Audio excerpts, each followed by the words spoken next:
Sit incredibly still. Mm-hmm. Close your eyes if you want, Mm. and just listen to your own body. Ignore the traffic outside. Ignore the hum of the refrigerator. Just feel your chest. That thump thump. That thump thump. It's so easy to miss, isn't it? Yeah. It's just the background noise of our entire existence. It really is. And I was doing some math on this before we started, just some back of the napkin stuff. Oh, yeah. If you have an average resting heart rate, say 70 beats a minute, that little engine inside your chest beats roughly 100,000 times before you go to bed tonight. Wow. 100,000. That is a staggering number. And it gets crazier. Uh-huh. Because if you zoom out, if you extrapolate that to an average lifespan, let's say, 75 or 80 years, Yeah. we are talking about nearly 3 billion beats. 3 billion. 3 billion times that muscle has to contract, relax, and contract again. Hmm. And here's the kicker, the thing that I think we all take for granted until we start reading medical texts like the one we have today. It does this without stopping.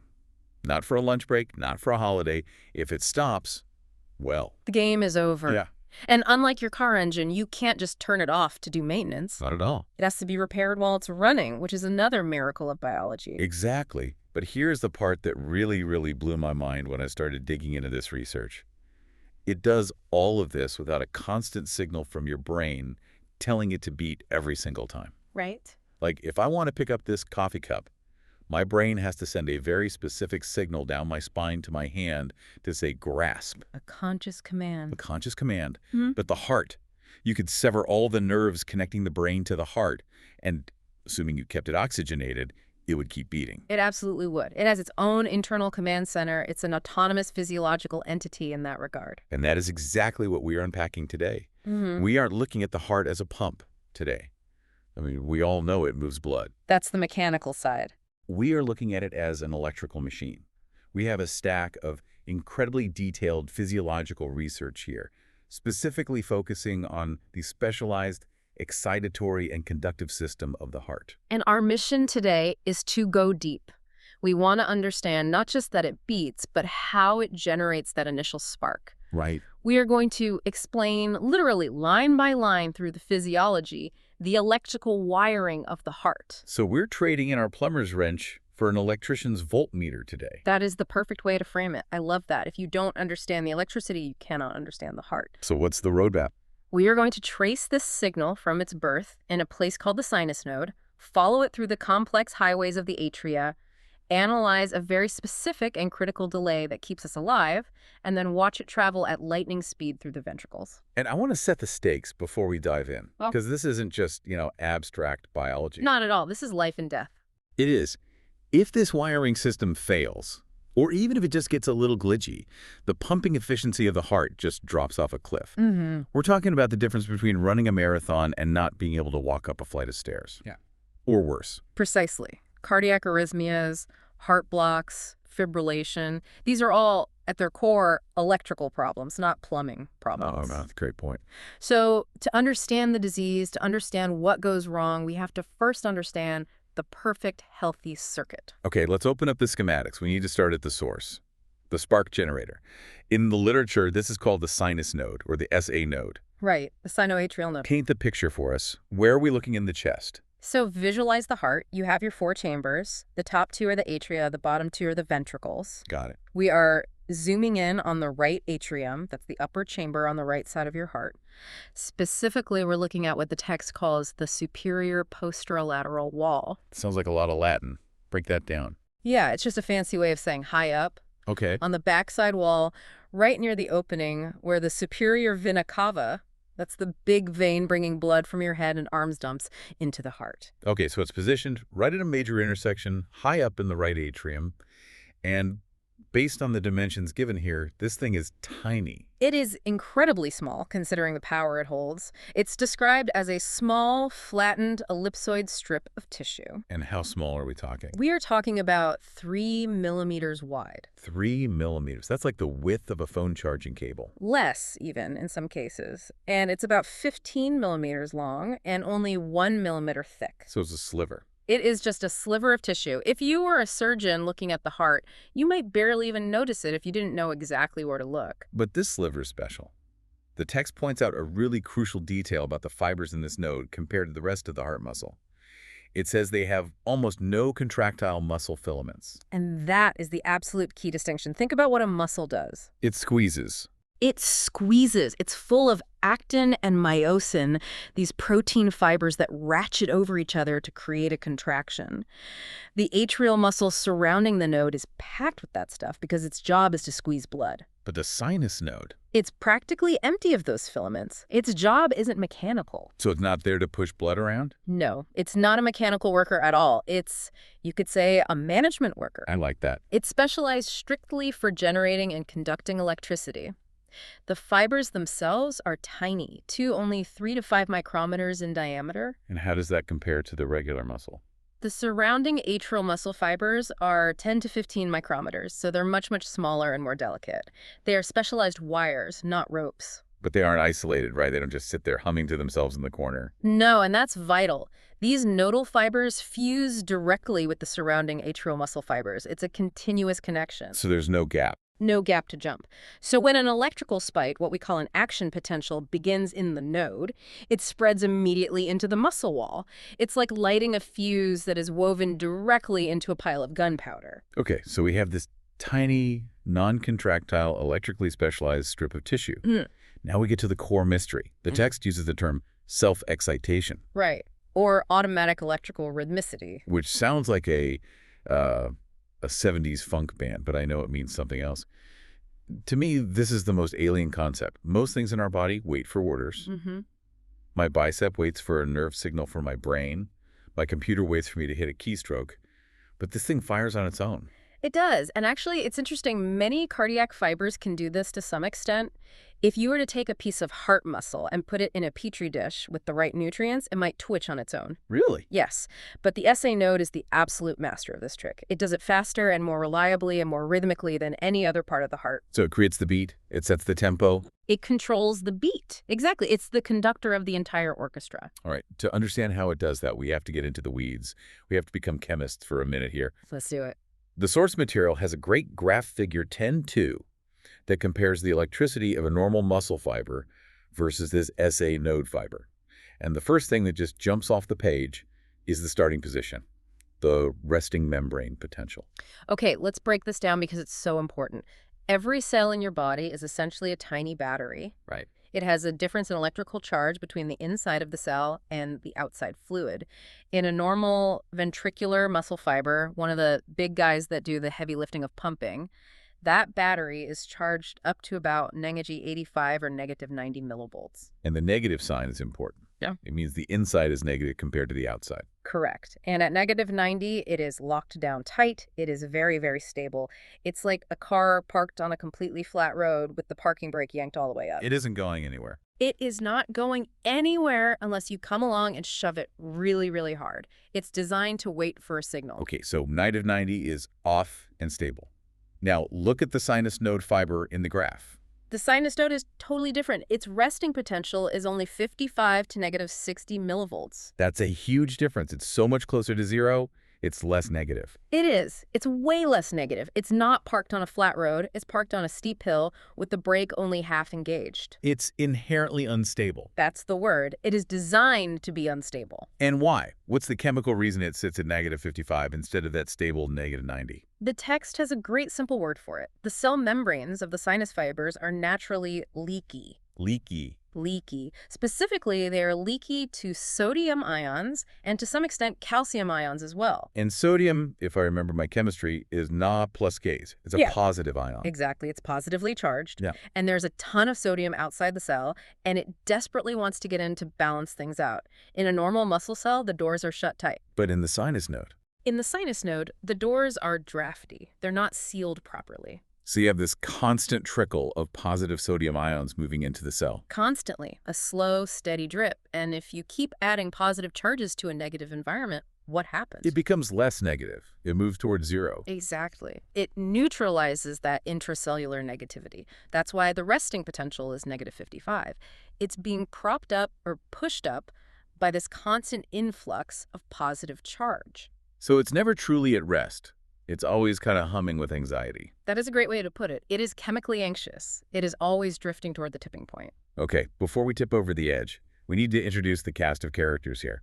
The text lists 3 specific types of ion channels that control this whole show. We've mentioned sodium. Right. To really grasp this, you have to picture 3 different types of gates or doors in the cell wall. Okay. First, you have the fast sodium channels. These are the ones that cause the snap action firing in normal nerves and muscles. They're the sprinters. Got it. Fast sodium. Second, you have calcium channels, specifically what are called L-type or slow calcium channels. These are more like marathon runners. Slow calcium. And third, you have potassium channels. Their job is mostly about resetting the system. Fast sodium, slow calcium, and potassium. Everything, and I mean absolutely everything that happens in your heartbeat is a complex, beautiful dance between these 3 gates opening and closing in a precise sequence. So let's choreograph that dance. We are in the SA node. It's between beats. What is happening? The text describes something called the funny current, which, I have to say, implies that scientists occasionally have a sense of humor. Or a sense of confusion, which is often where the humor comes from. Fair point. It was named the funny current because when researchers first discovered it, it behaved so strangely compared to every other ion current they knew. Oh. It didn't fit the models. They literally looked at the data and said, huh, that's funny. And this funny current is that sodium leak we were just talking about. That's exactly it. So even when the heart is technically resting between beats, these funny channels are open, allowing those positive sodium ions to drift inside. So let's visualize this with the numbers. We just had a beat, and the cell is at its most negative point, say negative 60 millivolts. Right. But immediately, positive sodium starts to leak in. So the voltage inside starts to decline. It goes to negative 59, negative 58, negative 57. It's a slow, steady rise. It's a ramp. It's not a flat line. We call this the pre-potential or the pacemaker potential. It's an upward slope. It's an upward slope, and it's heading toward a very specific magic number, the threshold. Which the text says is around negative 40 millivolts. Exactly. As soon as that drifting voltage hits negative 40 millivolts, the chemical floodgates open and the action begins. And this is where the surprise happened for me. In every other biology class I've ever taken, when a nerve or the muscle fires, it's because sodium rushes in, those fast channels. Right, the big sodium spike. But here, the text says the action potential, the actual spike of the beat, is caused by calcium. This is a critical distinction, and it's one of the reasons the heart is so unique. Remember those fast sodium channels we mentioned, the sprinters? Yeah. Well, at metaphil 55 millivolts, which is the voltage where the sinus node lives, those channels are effectively broken. They are inactivated. Wait, explain that. Why are they broken? What does that mean? Think of the fast sodium channel like a door with a very specific type of latch. For that latch to reset itself and be ready to open again, the voltage inside the cell has to drop all the way down to, say, negative 80 or negative 90 millivolts. Which is where the normal muscle lives. Exactly. But the sinus node never gets down to negative 90. It only ever gets down to about negative 60. So the latch on that fast door is permanently jammed in the closed position. It never gets the chance to reset. So the fast sodium channels are useless here. They're locked out of the game. Completely useless. So when the cell's potential drifts up and hits that negative 40 millivolt threshold, the cell has to rely on the only other way it can get a rush of positive charge inside. The slow calcium channels. The slow sodium-calcium channels, to be precise. They're the only game in town. And hence the name slow. Exactly. They are much slower to open than the fast sodium channels. That's why, if you look at the graph in the source material, the upstroke of the heartbeat in the SA node isn't a vertical cliff like it is in a nerve. Right, it's more of a curve. It's a smooth, rising wave. It's a gentle, slower depolarization. So calcium rushes in, the inside of the cell becomes positive, and we get the spike, the heart is excited, we have a beat. Right. But if it stayed excited, it would just cramp up and die. If you stuck in systole, yeah. What goes up must come down. It has to turn off. It has to reset the system. This is repolarization. And 2 things happen almost simultaneously to stop the beat. Okay. First, those L-type calcium channels. They operate on a timer.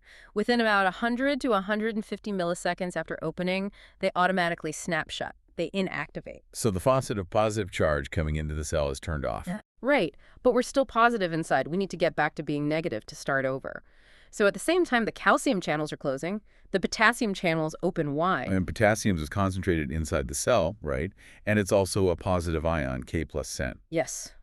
Nature hates an imbalance. You have a ton of positive potassium ions crowded inside the cell and very little outside. So as soon as you open the potassium doors, where do they go? They rush out. They rush out, taking their positive charge with them. It's a massive exit of positivity. So the cell loses all that positive charge. It becomes negative again. It plunges back down. This is called hyperpolarization. The voltage drops from the peak back past -40, back down to -55, maybe even briefly touching -60. And at that point, the potassium channels close. They close within tenths of a second. Okay, so now we are back at the beginning. We're at -60. The potassium door is shut. The calcium door is shut. Why doesn't it just stay there? Because of the funny current. Ah, the leak. That relentless sodium leak never stops. It's always on. As soon as the rush of potassium out of the cell stops, that little trickle of sodium coming in overbalances it again. And the voltage immediately starts that slow drift upward again. Immediately.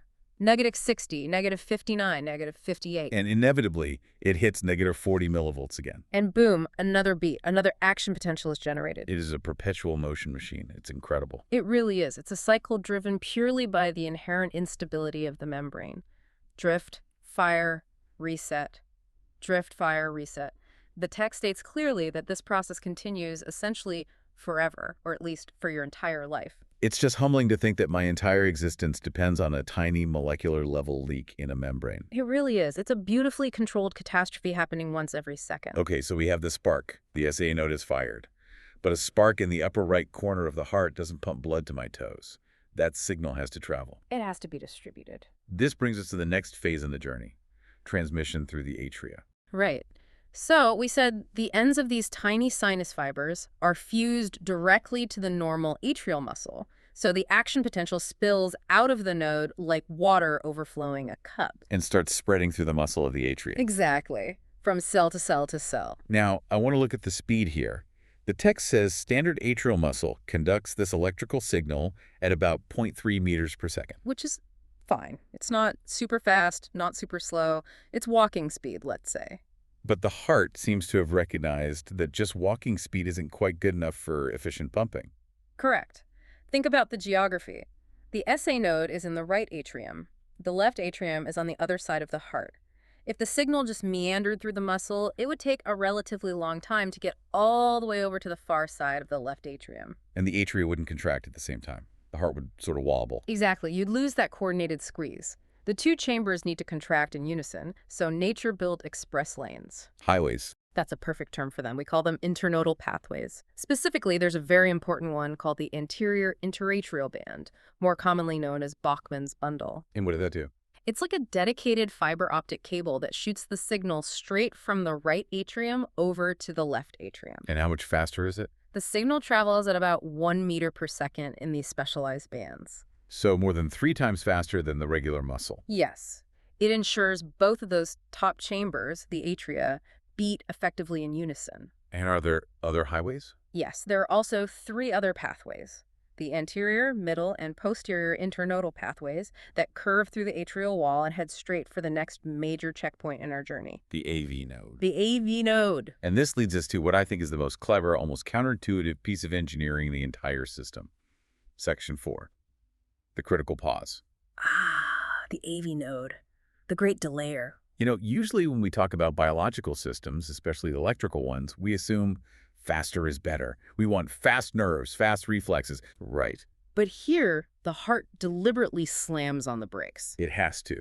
It is an absolute non-negotiable engineering necessity. Walk us through the problem. Why can't we just shoot that super fast signal straight down into the ventricles? Okay, imagine the heart as a 2-stage pump, which it is. The atria at the top are the primers. Their job is to fill the main cylinders below them. Ventricles. The ventricles are the main power pump. They do the real work of sending blood to the lungs and the body. Right. If the electrical signal traveled instantly from the atria to the ventricles, they would contract at the exact same moment. And the atria wouldn't have had time to finish their job to push the blood down yet. Exactly. The ventricles would be squeezing on a half-empty chamber, or worse, they'd be squeezing against the blood trying to come in from the atria. It would be incredibly inefficient and chaotic. You need a timing sequence.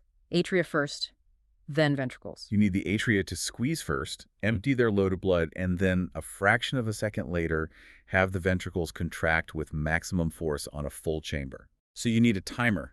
You need a delay line built into the circuit. Precisely. The AV node is that delay line. It's a biological pause button. Let's break down the math on this because the text gives us a very specific timeline, almost like a mission control countdown. Let's set our stopwatch.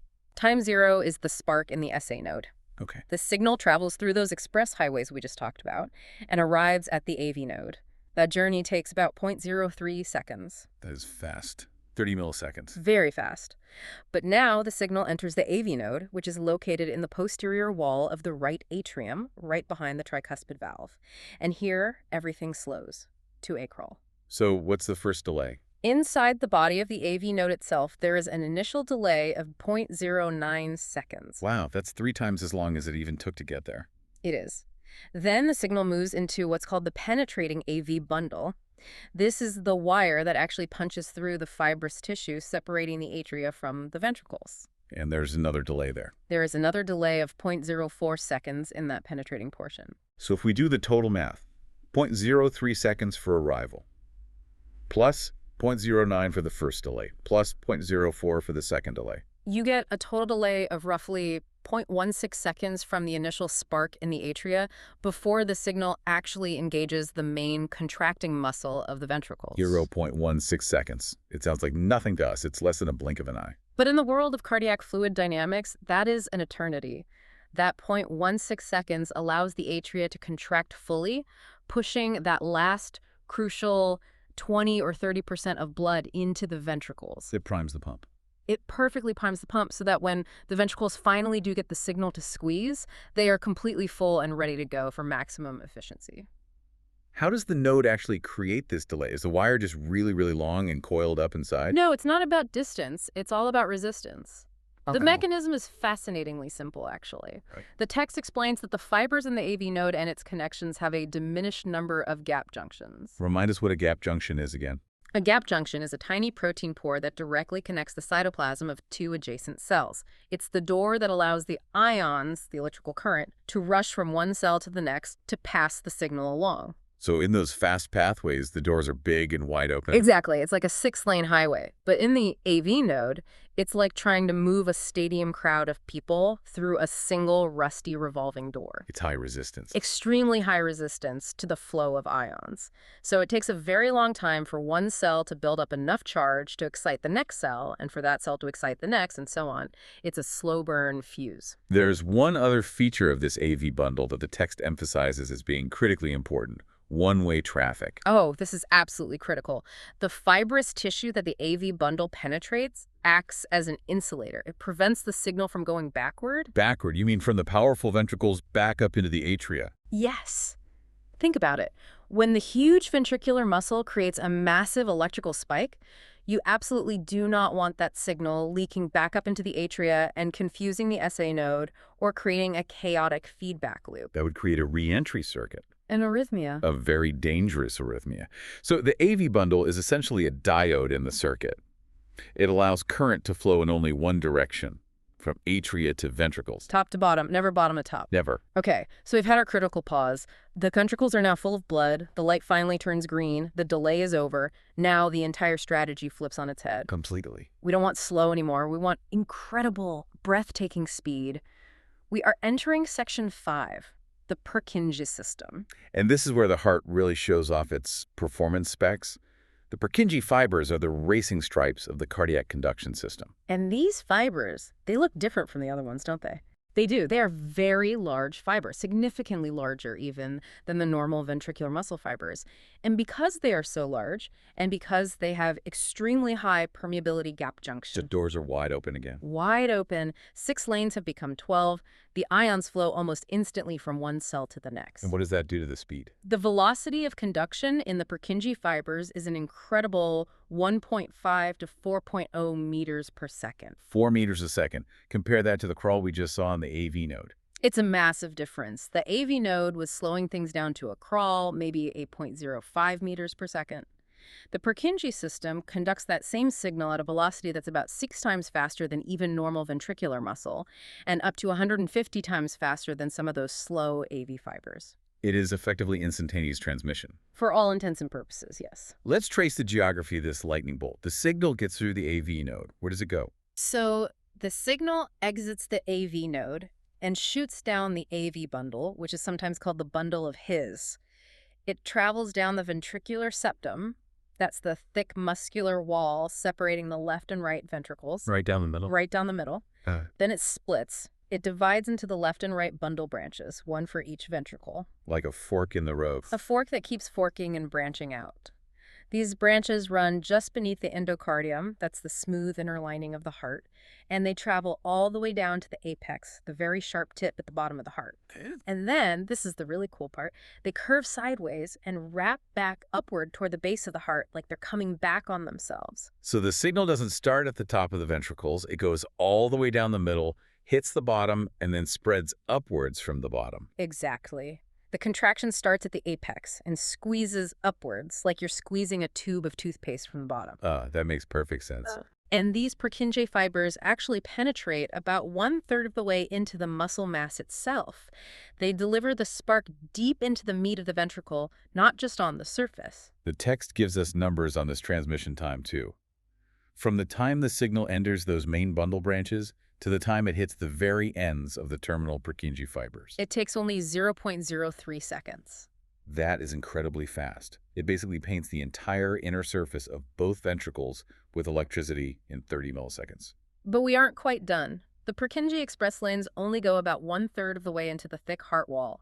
The signal still has to get to the outside surface of the heart, the epicardium. So it has to transfer from the Purkinje highway back onto the regular muscle local roads. Exactly. And the muscle itself transmits the signal much slower, back to that 0.3 to 0.5 meters per second speed. Plus, the heart muscle is wrapped in complex spirals. It's not a straight line out.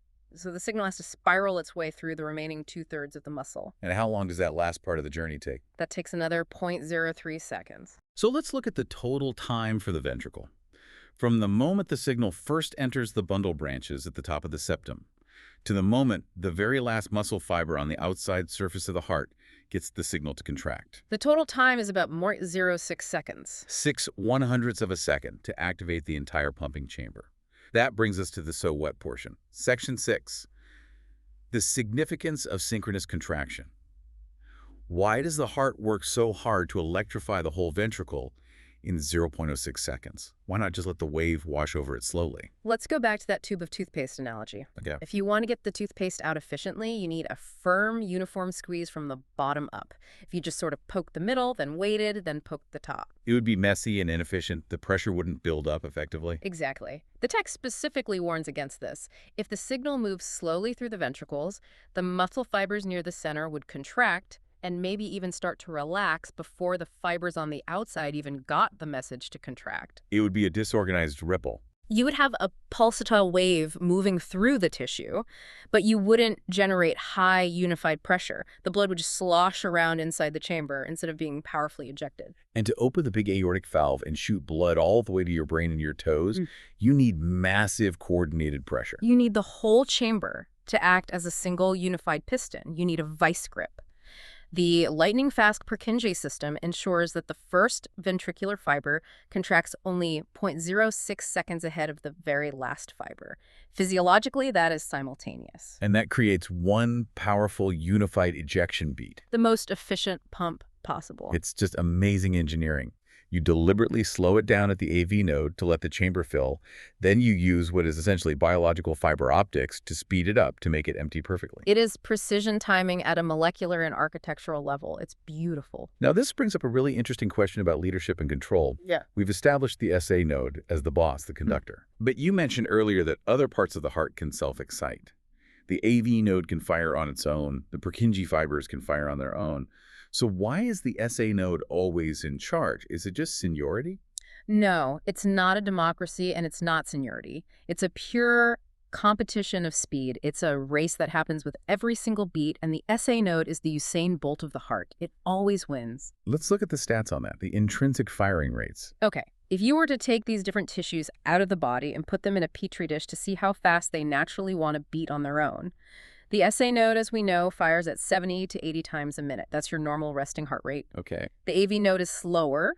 If left to its own devices, it would fire at about 40 to 60 times a minute. Slower. And the Purkinje fibers? They are the slow and steady ones. Their intrinsic rate is only about 15 to 40 times a minute. So the SA node is simply faster than everyone else. Yes. And because it is faster, it dictates the rhythm for the entire heart. The mechanism is called overdrive suppression. That sounds aggressive. How does that work? Okay, imagine you're the AV node. You're sitting there, your ions are leaking, you're slowly drifting up toward your own firing threshold. You're thinking, okay, in about 1 second, I'm going to beat. Right. But before you can get there, GAM.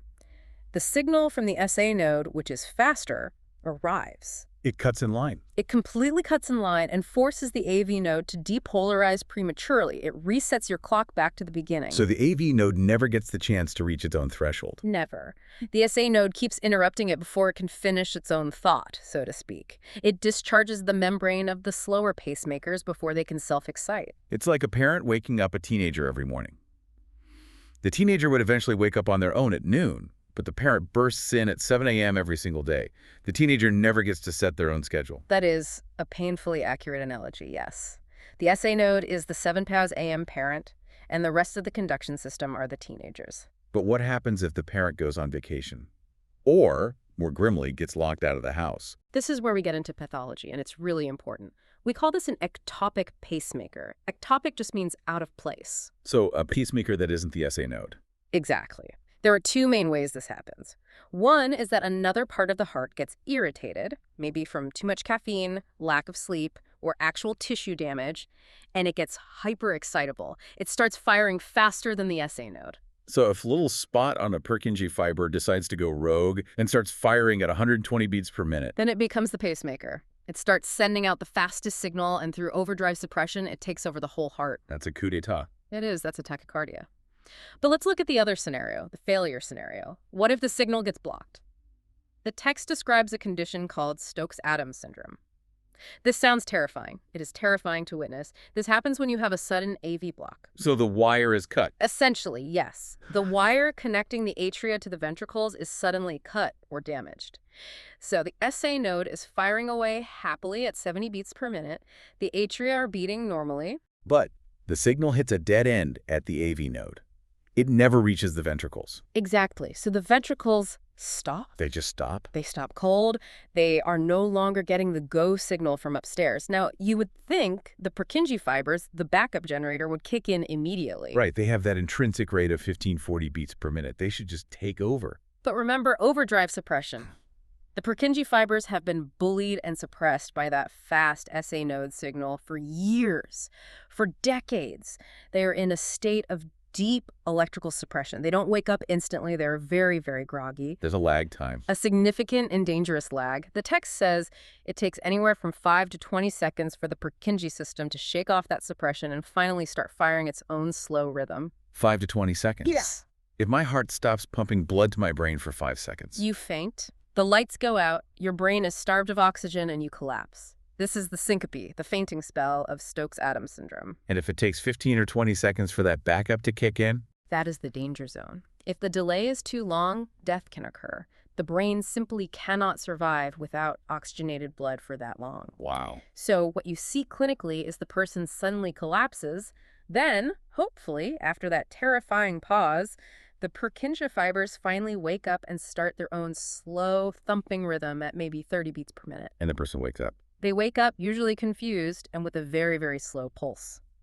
That delayed pickup by the backup system is the hallmark of the syndrome. It's the backup generator taking way too long to warm up. That is absolutely wild. It really highlights how precarious this whole system can be. It's robust, but it has critical failure points. Okay, moving on to our final section, Section 8. We've talked about the internal wiring, the autonomous robot running itself, but the heart doesn't live in a vacuum. It has to respond to the world. Of course. If I see a bear in the woods, my heart rate goes up. Yeah. If I'm meditating, it goes down. This is the external control of the nervous system. Right. The brain can't start the beat, but it can absolutely modulate it. It has an accelerator and a brake pedal. And what are they? The brake is the parasympathetic nervous system, specifically the vagus nerves.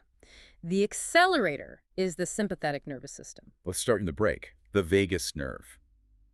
How does it physically slow down that chemical dripping, that pacemaker potential we talked about earlier? It's all about the ions again. The vagus nerve endings release a neurotransmitter called acetylcholine. Okay. Acetylcholine binds to receptors on the heart tissue, and it performs one very specific trick. It dramatically increases the permeability of the cell membranes to potassium ions, K+. Okay, let's think back to the beginning. Potassium is positive and it's concentrated inside the cell. So if you open the doors, it rushes out. And takes its positive charge with it. So the inside of the cell becomes even more negative. Exactly. It hyperpolarizes the cell. Remember, the SA node usually rests at -55 or -60. When acetylcholine from the vagus nerve hits it, so much potassium leaks out that the resting potential drops way down to -65 or even -75 millivolts. It pushes the starting line of the race further back. That is the perfect visualization. If you have to start your drift toward threshold from -75 instead of -55, it takes much, much longer for that funny sodium leak to drag the potential all the way up to the -40 firing threshold. The ramp is longer, so the time between beats gets longer. And the heart rate slows dramatically. The text notes that very strong stimulation of the vagus nerve can actually stop the SA node entirely for a few seconds. Stop it completely. Yes, but again, nature has a backup for the backup. If the SA node is stopped by the vagus nerve, usually a ventricular escape rhythm will eventually begin down in the Purkinje fibers to keep you alive. Okay, now let's hit the gas. The sympathetic control, the fight-or-flight response. The neurotransmitter here is norepinephrine, and it works on what are called beta-1 adrenergic receptors in the heart. And the mechanism here? It's the beautiful opposite of the vagus nerve. It increases the permeability of the membranes to sodium and calcium ions. So it makes the leak even leakier, more positive charge flooding in. Right. And this has 3 distinct effects that turn the heart into a racing machine. Okay, what's the first one? First, by increasing the inward leak of positive ions, it makes the resting potential more positive. It moves the starting line closer to the -40 threshold, so the node fires more often. Faster heart rate. Faster heart rate. Second, remember what ion causes the actual contraction? Calcium. Calcium. By letting more calcium into all the heart muscle cells, the sympathetic system directly increases the contractile strength. The heart beats not just faster, but harder. So it's faster A and D stronger. And third, it accelerates the conduction speed throughout the entire system. It makes the signal move faster through the AV node, reducing that delay we talked about. It makes the whole circuit more efficient at high speeds. The text says it can triple the heartbeat frequency. Yes, and double the strength of contraction. It puts the entire cardiovascular engine into overdrive. It is just incredible to think about. When I get scared or excited or exercise, it's just a little splash of norepinephrine opening up some sodium and calcium channels.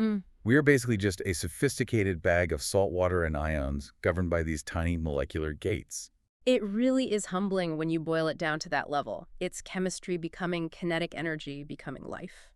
So let's try to wrap this up. We've covered a massive amount of ground today, from a single ion to the whole organ. We certainly have. We started with the SA node, that tiny strip of tissue that acts as a leaky battery. The sodium leaks in, the voltage drifts up, it hits the threshold, and snap calcium rushes in. We have a spark. Then we watch that electrical signal travel through the express lanes of the atria like Bachmann's bundle, ensuring the top of the heart squeezes together in perfect unison. Then it hit the AV node, the deliberate traffic jam. The necessary 0.16-second delay caused by high electrical resistance and a lack of gap junctions. And that pause allows the ventricles to fill completely with blood. And finally, the release. The signal hits the Purkinje system. The high-speed fiber optics shooting the signal at 4 meters per second down to the apex of the heart, ensuring a powerful synchronized squeeze from the bottom up. All of this is managed by a hierarchy of pacemakers overdrive suppression, keeping the slower parts in line, and then fine-tuned by our nervous system's gas and brake pedals. It is a system of checks, balances, delays, and backups. It is designed not just to work, but to endure. It's incredibly robust. It really makes you appreciate that thump in your chest a little more. It's not just a dumb muscle. It's an incredibly intelligent conductor. Absolutely. It's an electrical masterpiece. And here is a final thought I want to leave you with, something that really struck me while reading about all these potassium and sodium gradients. We talk about the heart stopping or starting, but based on this chemistry, life itself is really just a fragile balance of ion concentration. The only reason we are alive is that our cell membranes can work tirelessly to keep a high concentration of potassium in and a high concentration of sodium out, just enough to create a voltage. We are literally powered by these gradients, if those gradients were ever to equalize. Silence. That is the definition of entropy versus life. Life is the constant energy-consuming maintenance of a gradient. Death is equilibrium. Something to think about as you go about your day. Thanks for listening to this deep dive into the electrical heart. We'll catch you on the next one.